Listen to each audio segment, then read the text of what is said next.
Ashamar Kafune kabajamtoota daawwattoota Oromiyaa 11 oduu ammeenuu dhaqqabe qabna. Godina Wallaggaa Bahaa aanaa Giddaayyaanaatti weerara humnootiin hidhattoota Amaaraa geggeessaa jiraniin hangammaa lubbuun namoota 11 darbuu jiraattonni Oromiyaa 11 itti himani.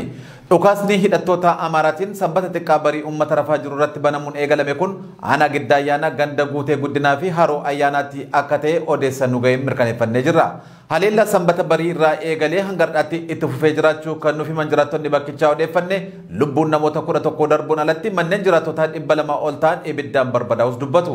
Sa'aatii 11 irratti osoo namni irraa ka'ee gargar tokko saantiniin jedhiin dhukaasan irratti bananii isa kaan manatti qabatanii manatti qalanii isa kaan immoo ari'anii garantaan irra kaachisanii akkuma kana horii immoo harreedha hoolotadha saawwan jabboota walumatti qabanii walii deemanii uummata karaa karaa kaachisanii qabeenya mancaasanii mana gubanii mana 200 ol jalaa gubanii walumaa gala nama 11 nurraa ajjeesanii kaan immoo horiin immoo horii 300 oli kan isaan ooffatanii bu'anii manni immoo 200 ol kan gubatee magaalina garaagaraa hobcoo saadaa bukana hobcoo sadii moo 4 kan gubatee miidhaa guddaa amma jedhamee odeeffamuu hin dandeenyedha. Miidhaan ganda guutee guddinaa gootee haroo ayyaana irratti raawwatan kun haaraa giddaa ayyaanaa kun daldaaleen kun warri magaalaa dura adii irratti uummata fixaa turedha.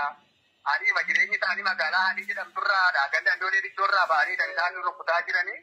Amma kana nuti miidhama kana baay'ee miidhamnee jirra. Amma waa tokko dhufee hubannoo kan nu hubatee hin jiru. Qaamni mootummaa asii amma ammaatti kan nu hubatee hin jiru. Amma miidhamni keenya tokko itti nuti hin qabnu gara itti baa nuti hin qabnu. Itti bakka nuti qabnee amma kun akkasumaan ta'aa jirra. Amma illee jarri kun karaa garaagaraa ba'anii dhukaasa dhageessisaa jiru. Kun osuma ammaa kanarree harma kanallee jechuudha. Nuti boormataa bu'aafii hin qabnu. Isa ta'ee darbe sana amma namni gara wanta nyaatus hin qabu. Wanta uffatee bulus hin qabu. Akkasumatti miidhaa marra ijoollee dhaatti ijoollee akkasumatti baay'ee gurra fedhamneeti amma kan nuti garaatti baanee irraa deemu maatiirra. Duula dugugaa sanyii Oromoota irratti geggeeffamaa jiru kanaaf reeffi namoota du'anii hangammaa akka lafaan ka'een jiru kan nuuf himan jiraattonni naannoo qaamni mootummaa gaaga'ama hamaan lubbuu namaaf qabeenya irra gahaa jiru kanaaf isaaniif dirmate tokkollee akka hin jirre nuuf kaasanii jiru. Weerartoonni hidhattoota Amaaraa kunneen achuma aanaa Giddaayyaanaa ganda Aliimaa dheffatanii kan jiran ta'uu kan nuuf himan jiraattonni naannoo mootummaan naannoo hidhattoota Amaaraa ifatti duula isaan irratti banan kanneen akka sirriitti quba qabu dubbatu. Weerara sanbata xiqqaa barii eegaluun itti fufee jiru kanaan jiraattonni kumaatamaan lakkaaman lubbuudhaan qe'ee ofirraa baqatanii bakka qubannaa dhabuudhaan bosona keessa dhokataa kan jiran ta'us dabaluudhaan nuuf kaasanii jiru.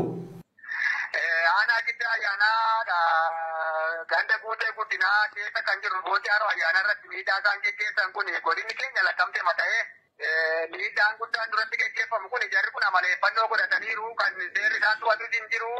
Waa tokkitti gadda darbe keessatti illee qaamni mootummaa bu'ee waa tokko amma tokko ganda adii kana keessa dhaqanii magaalaa ishee iddoo uummata ni jala ari'anii achi keessaa walitti baqataa kan jirani. Araara fakkeessanii dhaqanii keessa turanii waa tokkollee humna jabina wayii argatanii ba'anutti fakkaata nutti qaamni mootummaa bu'ee ba'ee osoo guyyaa lama bu'ee dhufanii irratti dhukaasa badu jarri adiirra jiraatan fedhaaleeyyiin kun.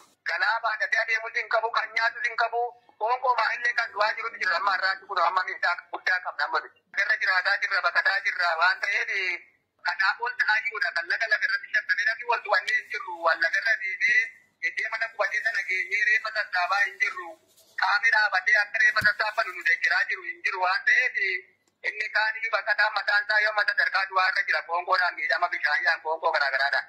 Uummanni sababa weerara kanaan qe'ee ofirraa harka duwwaa lubbuu baafatan kunneen guyyaa weerarri kun isaan irratti banamee dhiyeessan irraa eegalee ilaa har'aa waan nyaatan dhabuun beela hamaaf saaxilamanii hubaatii lubbuuf sodaachisuu keessa jiraachuus dubbatu.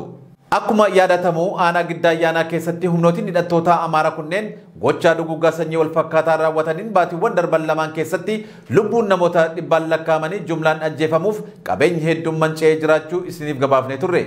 Walumaa gala ajjechaa jumlaa hidhattoonni Amaaraa jiraattota Oromoo irratti geggeessaa jiran kana hawaasni Oromoo biyya keessaa falaa akkasumas miidiyaaleen Oromoo cufti sagalee nuuf ta'a jechuun jiraattonni dhaammatanii.